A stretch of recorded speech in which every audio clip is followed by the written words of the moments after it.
What's up guys, welcome back. Today I'm going to be running through the tutorial questions for week 5 in STA1000S in case you need to check some answers or if there's something that you don't understand or something that you might have missed in a tut. Okay, so jumping straight into question 1. Let the random variable x have the following PMF, so probability mass function. P of x is equal to x minus 1 over k, and that is true for the values of x is equal to 1, 2, 3, and 4. And otherwise probability is equal to 0 for all other values of x. Question A goes find k, because of course we have an unknown in this equation. We need to figure out what that unknown is.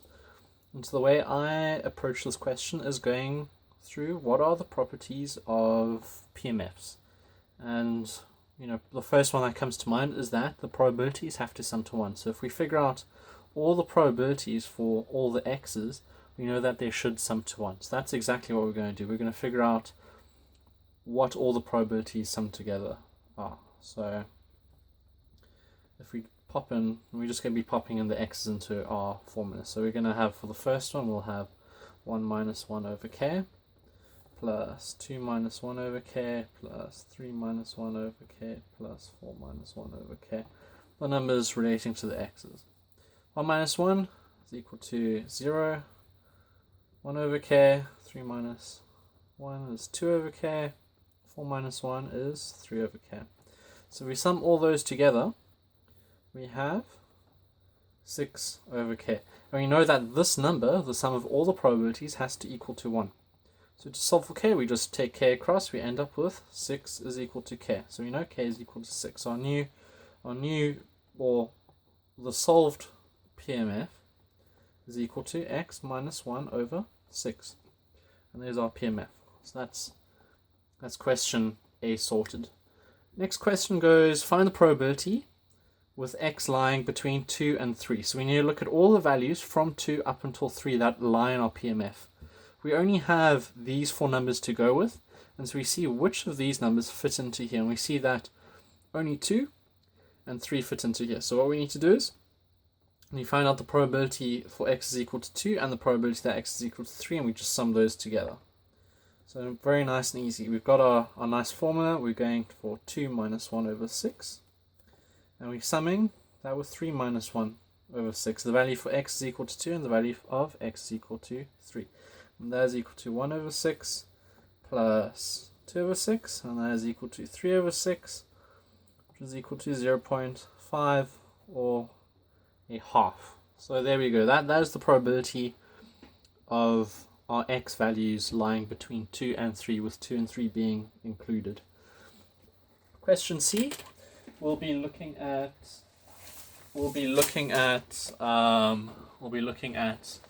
the expected value.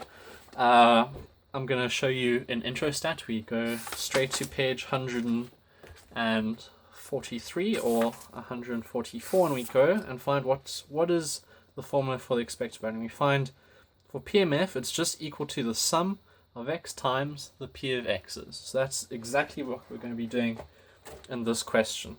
So for question C, to figure out the expected value of x, we have the sum of x times the p of x.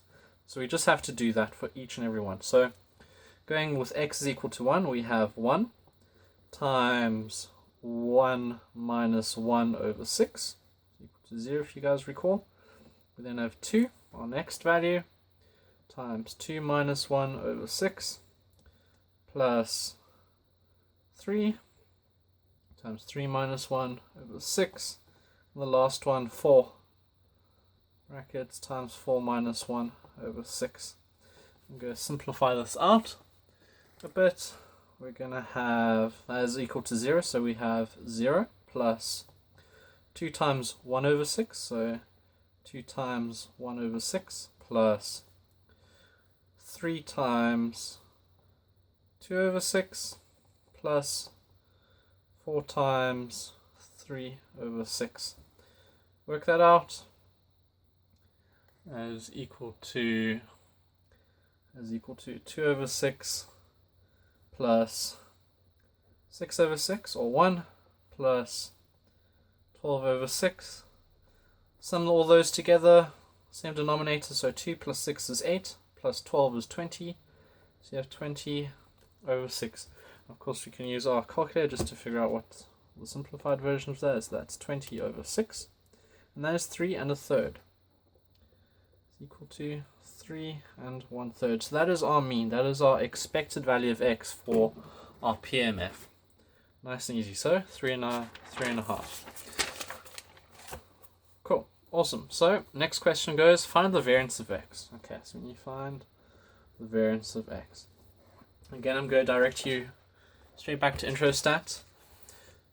You'll see the formula for variances here, but I do like to use the rather simplified version. I think it works a lot better, where you just look at the sum of x squared times p of x and minus the mean squared. We calculated the mean in the previous, so that won't be a problem.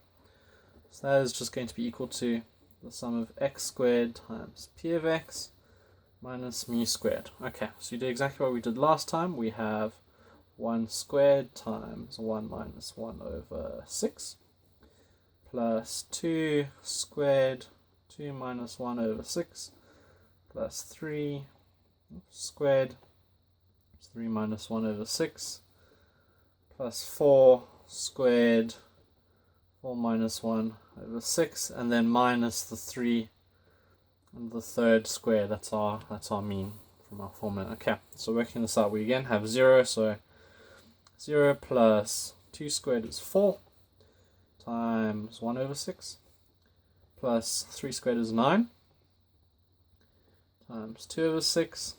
4 squared is 16. 16 times 3 over 6, and then minus 3 1/3 squared. We can pop that in our calculators a bit later. Okay, so working that out, we have 4 over 6 plus 18 over 6 plus 16 times 3, that should be 48. 48 over 6, and then minus the 3 1/3 squared. Same denominator, we just sum these together, so 418, that's 22. 22 and 48, that's 70. So we have 70 over 6 minus 3 1/3 squared. Okay, so now we're going to figure out what 3 1/3 squared is. So we have 3, 1, 3, and we square that. That is equal to 11 1/9. So we have 70 over 6 minus 11 1/9. Pop that straight into our calculator.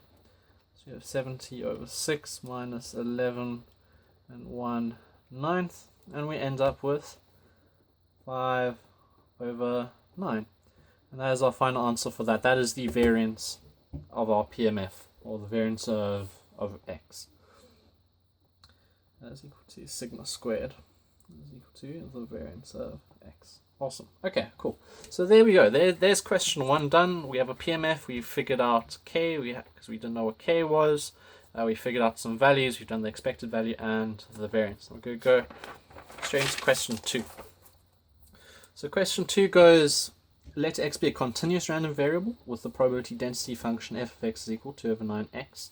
X lies between 0 and c. So now we're dealing with probability density functions. We know it's a continuous random variable, so it's going to be every single value from 0 up until c. C is, of course, an unknown. We don't know exactly what that is. And as you can see in question 1, we go straight into find the value of c. So again, thinking about our PDF and PMF properties, of course, the value, or the integral from 0 to c should equal 1. So that is exactly what we're going to do with our f of x. We can just go take the integral from 0 until c of f of x dx, and we know that should equal 1. So we pop that straight in. So integral from 0 to c, 2 over 9x dx is equal to 1. 2 over 9 is the constant, so we take that out. So 2 over 9, integral 0 to cx dx is equal to 1. Nice and easy. The integral of x, that's just x squared over 2. So we have 2 over 9 x squared over 2 for the values of 0 and c is equal to 1. Work that out. We have c squared over 2 minus 0 squared over 2 to 1. So we end up with, multiplying those up because this falls away, we just end up with c squared over 9 is equal to 1. Now bring the 9 across, so we end up with c squared is equal to 9. Square root that, very easy, you do it in your head, c is equal to 3, because of course 3 squared is equal to 9. So we know the value is equal to 3, or c is equal to 3, so we know 0 is less than or equal to x, which is less than or equal to 3. And there we go, there we've solved for c in our PDF. Nice and easy. Okay, awesome. Cool, so now we have to jump straight into b. B, find the expected value of x. Again, I'm going to direct you straight back to Introstat. Expected value of x is just the integral from a to b, or from the lower to the upper, x times f of x. And that is exactly what we're going to be doing. So very nice and easy. We now know what c is, so we're just going to be integrating from 0 to c. F times our f of x. F of x is 2 over 9x, so we have 2 over 9x dx, and that is what we need to figure out. 2 over 9 can come out again, it's a constant. 2 over 9, ooh, c being 3 again, like that. And we have x squared dx. Again, very simple, the integral of x squared, it's just x cubed over 3. So we end up with 2 over 9 x cubed over 3, all the values from 0 to 3. Cool, working that out. 3 cubed over 3 minus 0 cubed over 3. This part over here falls away because it's 0. Figuring out what 3 cubed is, I think it's 27. Yep, 27. So we end up with 2 over 9 times 27 over 3. We can figure that out. If we go 2 over 9 times 27 over 3, that's just equal to 2. So we know our mean, or our expected value for this question, is equal to 2. The mean is equal to 2. Awesome, so that's question B done. Question C, find the variance of x. Cool, again, straight into the formula. I don't like using the first one, so we use the other one, which is just the integral of x squared f of x dx, and then subtracting the squared mean from the end.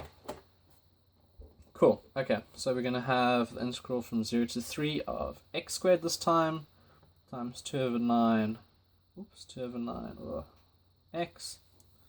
Let me write that again, 0 to 3 x squared, 2 over 9 x dx minus mu squared being 2. Work that out, we can take the constant out again,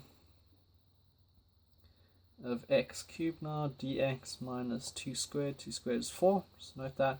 Cool, integral of x cubed just becomes x to the 4 over 4, nice and simple. So we have 2 over 9 times x cubed over 4 for the values of 0 and 3 minus 4, 2 squared, 4.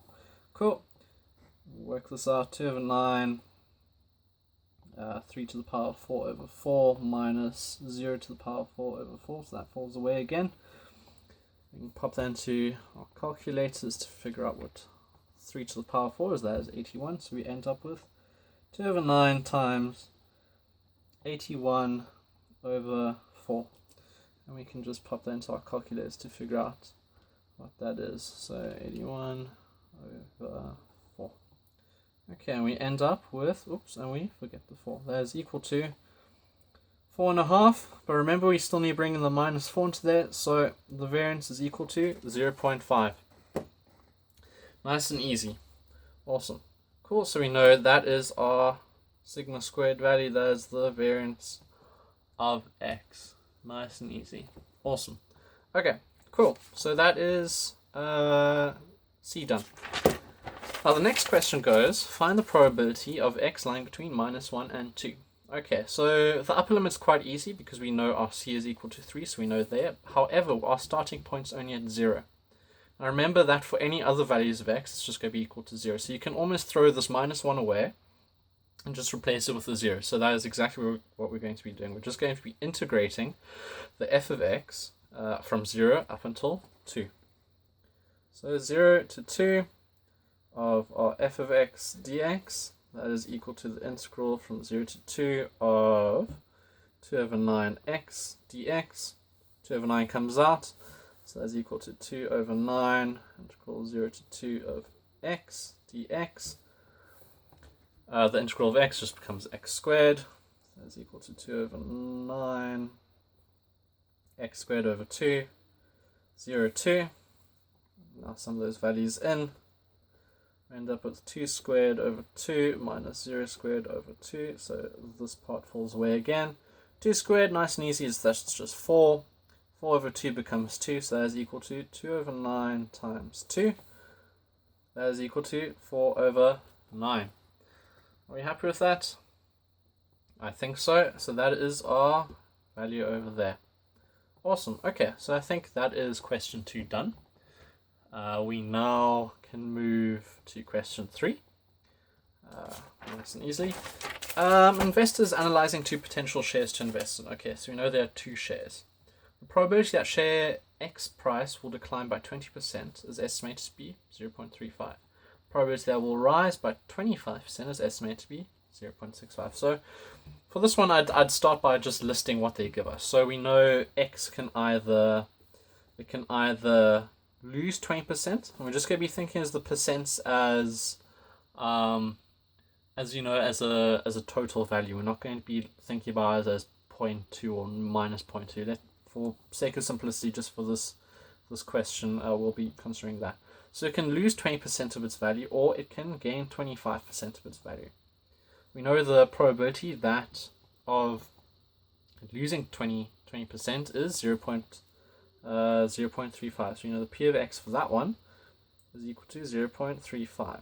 We then also know the probability of gaining 25% is 65%. So the P of X for that one is 0.65. Now we go to share Y.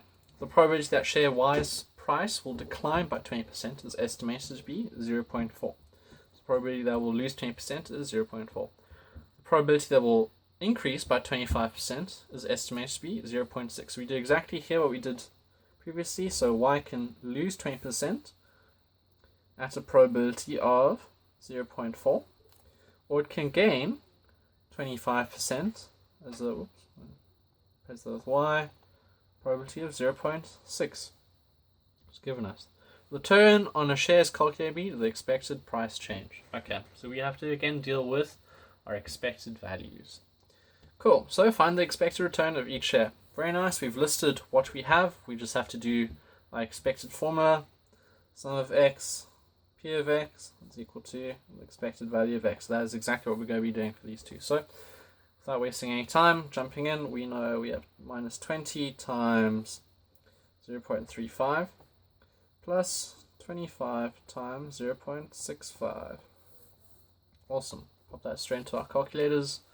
So negative 20 times 0.35 plus 25 times 0.65 is equal to 9.25. Okay, so we know the expected result would be an increase of 9.25% in share X. So that is our expected value for share X. We now need to do the exact same thing for share Y.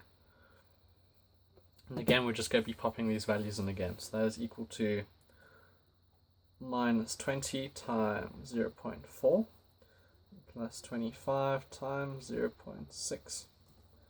Awesome.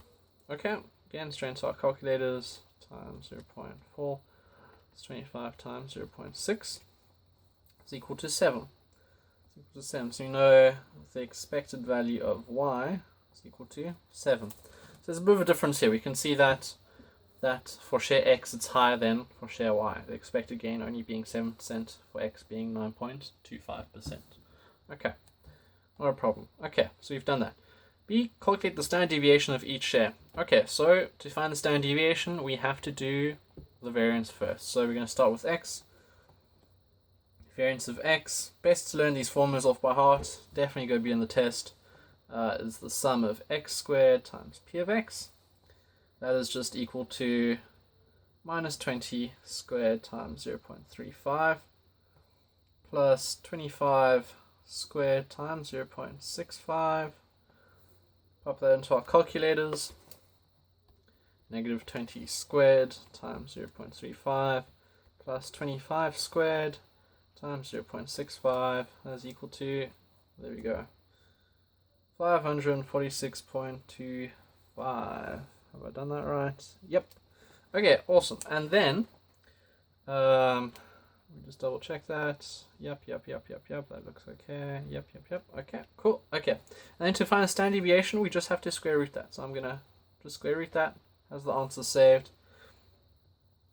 We know the variance for x will be equal to 23.37. I think I may have made a bit of a mistake here. Let's just double check that. So negative 20 times 0.35. That is right, because that is what we've got. Very happy. Oh, I've forgotten the last part. That's why. Okay. So I've made one error here. I forgot this is not the complete formula. The complete formula includes the mean squared subtracted from it. Okay, that's why I was getting a funny answer. Okay, so this is the first part. Remember our mean from the previous question. I apologize for that. It will then be minus 9.25 squared, because that is our mean in the previous one. Okay, so we now just need to subtract the square of that. Okay, awesome. Okay, so I was wondering why it didn't look quite right. So there we go, minus 9.25 squared. We have 460.6875. Cool, and then very easily to find out the standard deviation, just square root that. And so we know the standard deviation of x is equal to 21.464%. Because we're percent being the shares value, not actual percent here. Okay, awesome. Cool, so that part done. Just note for our next part, if we need to find the standard deviation for y, expected value of y will be 7. So we do the exact same thing as we did with the last one. So the expected, the sum of y times p of y minus squared minus mu squared. So again we have minus 20 squared times 0.4 plus 25 squared times 0.6 minus 7 squared.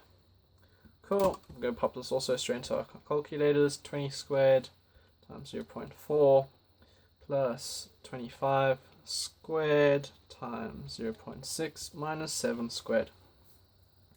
And that's equal to 486. Find the standard deviation, just square root that. Nice and easy. So standard deviation of y is equal to 22.045. Okay, awesome. Okay, so we've got those two done. We've got the standard deviation of y, and from the previous question, the standard deviation of x is equal to 21.464. Nice and easy, so we can see the variance or standard deviation for share y is a bit higher than for share x. Cool, that's question B done. C, which of the two shares is more risky? Now, risk with shares is highly associated with the standard deviation or variance of shares. Well, I apologize for all the noise that's going on in the background. There's a bit of construction, but I'm going to try and power through it. Awesome. Okay, so which of the two shares is more risky? We know risk is associated with variance, and so we know that the share with the highest standard deviation or variance will be the more risky. And as we can see from a previous question, that share y is more risky because we're looking at 22 instead of 21. So share y is definitely going to be more risky. Question D, which share would you buy and why? You guys can discuss this, have a think about which one. Very obviously, so X being less risky, and also X has a higher mean. So the mu of X, remember, was 9.25, and the mu of Y was equal to 7. So if we know the expected return on X is going to be higher and it's less risky, it becomes the obvious choice for this question. Cool. So that is question 3 done. We're going to jump into question 4. It costs 10 Rand to buy a ticket in a raffle to win a new luxury automobile worth 590,000. If 70,000 raffle tickets are sold. Find the expected gain of a lottery ticket. Okay, so here they want to know the expected gain of a lottery ticket. So when you buy a lottery ticket, you can either lose or you can win. So X's are going to be the amount of money that you put in or the amount of money that you, that you get out. So the first one, of course, is if you buy a lottery ticket and you don't win, you end up losing 10 Rand. So our first value will be minus 10. Our next value is then if you win. So you'd be winning a car worth 590,000 Rand. But remember, you lose that one ticket that you bought. So you lose 10 Rand. So to find out the gain there, it's just 590,000 minus 10.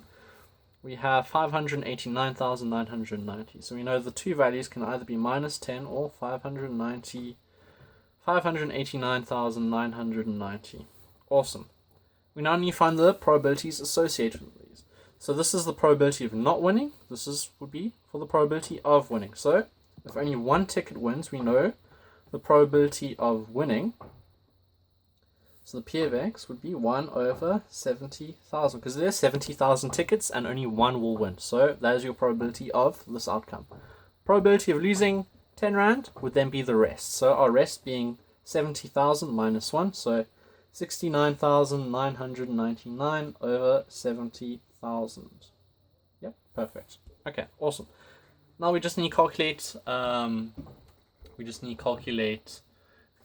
The expected gain or loss for a lottery ticket, and we do that again nice and easy with our formula x times P of X. And we've got our x's and we've got our P of X's. So we have minus 10 times 69,990 over 70,000, and we're summing to that our car minus the lotto ticket, or it is a lotto ticket or raffle, 1 over 70 being that. Cool, we're going to use our calculators for this. So minus 10 times 69,000 over 70,000 plus 58990 times 1 over 70,000. And so we have an expected gain or loss of negative 1.57. So we'd find that the people who play this game, on average, you'd be losing 1 Rand and 57. So that is our expected outcome. Awesome. So that's question 4. Now question 5. Among 11 applications for a job, 6 are women and 5 are men. Let me sign on the page. 6 are women and 5 are men. Suppose that 3 applications are randomly selected for final interviews. Okay, so we have 11 people applying for a job. 6 are female, 5 are male. And we know that 3 applications are chosen at random. So it is a random outcome for this. Let X be the number of female applicants among the chosen 3. Okay, so this is quite nice. They want us to know or find out the probability of how many females are in those three applications. Give the probability mass function of X. Okay, so very nicely. So for this one, I'd start by listing our possible values of X, because I think that's the easiest. So if we're looking at 3 applications, possible applications, what is the least number of females possible in one of these sets? So of course there can be none. So what if they're only male? So we know one of the values can be 0. We then go, what's the next one? Okay, so we go 1. Could there be 2? Yep, there could be 2. So 2 is also a value. And then of course the last one, 3, because there are only 3 applicants, we cannot have more than 3. So 3 is our maximum. So we have 0 up until 3 possible females. We now need to find the probabilities associated with each of these outcomes, if there are no females or 1 or 2 or 3. Quite easy. The easiest 2, starting off with 0 and 3, because they will either be only male or only female. So we need to, for X is equal to 1, so the probability of X equal to 0, remember I've just subbed an X here with 0, will be equal to, we have, we'll only be, for this one we'll only be focusing on men. So essentially look at not the probability of no females coming. We can think about it as only males being chosen. So for the first person to be chosen out of the 3, how many males are there? There are 5 males. Over 11 possible applicants. So we take one male. So that is the probability of a male being chosen at random. We then have to multiply that by the next person. So the second person being chosen. So if a male has been chosen, we want another male to be chosen. There are 4 males left, and there are only 10 applicants left. So 10 total people left. So that becomes 4 over 10. Last position to be taken up by a male, we have 3 over 9, because there are only 3 males left if 2 are chosen, and only 9 applicants left if we take 2 out. So that will be our final probability for there being 0 women. So we have 5 over 11 times 4 over 10 times 3 over 9. And we end up with 2 over 33. Awesome. Okay. Cool. I'd suggest we now start with P3, because that is also the next easiest, because we'll be doing the exact same thing, but now just with females. So we know how many females there are. 6 over 11. Because if there are 6 females, there are 11 applicants, so that is the probability of a female being chosen at random in the first slot. We then look at the probability of a female being chosen in the second slot. That is then equal to 5 over 10. And exactly the same for the last slot, just becomes 4 over 9. There are only 4 ladies left. And so we multiply that together. 11 times 5 over 10 times 4 over 9. That's equal to 4 over 33. Twice that. Okay, awesome. Cool. Okay, so we've got the 2 easiest done. Now with the other ones, we have a bit of a problem, because first of all, if we're looking at only one female being in there, how do we know which application position she has, or which female is even in there? So we need to think about as if there are 6 possible females, how many ways can we choose one of them out for the first position? And so for that one, we have 6, choose 1. We then also need to multiply that by the other 2 positions. The other 2 positions will be taken by males. So we need to figure out how many different ways we can pick 2 males from 5. And so we have 5, choose 2. So we've now figured out all the possible, by multiplying these 2 numbers together, we have figured out the total number of ways of having 1 female and 2 males in these 3 applications. Because order doesn't matter, it is a combination, it's not permutation. But now to figure out the probability, we just have to divide that by the total number of possible combinations.